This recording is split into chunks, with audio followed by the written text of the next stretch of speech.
broadcast.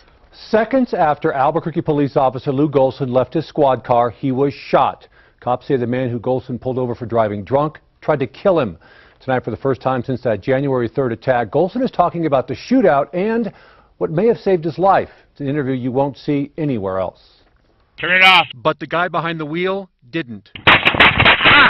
APD officer Lou Golson was shot 4 times, but can still return fire. Then calmly calls for help. Just been 27-aided. And describes the shooter. WMA, blue jacket, running northbound San Mateo with a blue hat, blue jeans. Then reality sets in. It hurts.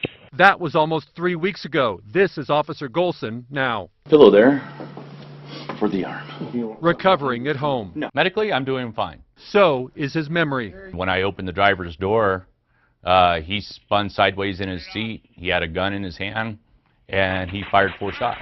Falling to the ground, but not forgetting his training. I draw my handgun and start returning fire. My biggest fear was he was going to get the vehicle started and run me over, because I'm laying in the street. I did not hear my own shots, but I knew I was shooting. But even after being hit 4 times, Golson remained strong. I knew I was going to make it. Just because you get shot doesn't mean you're going to die. So how did he remain calm, lying in the street, bleeding from 4 bullet wounds? If you yell and scream on the radio, nobody's going to understand what you just said. The shooter would get away, allowing Golson a moment of anger. A very small sector of society consider a police officer, any law enforcement officer, as a non-human symbol. January 6th, Bernalillo County deputies arrested Christopher Cook, saying he's the man who took aim at Golson, hitting him twice in his left side, once in his abdomen, and once near his heart. The last bullet stopped by his vest and in part by his numerous police badges in his pocket. If he ever gets out of jail, I'm going to hunt him down. No.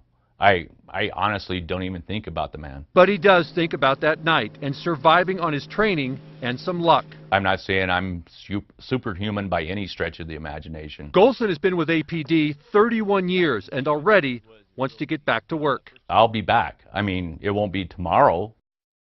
Golson has undergone 2 surgeries and broke his wrist in the attack when he fell. Doctors say it could be a year before he can return to APD. Now, we have posted the entire lapel camera video of the shooting at KOAT.com.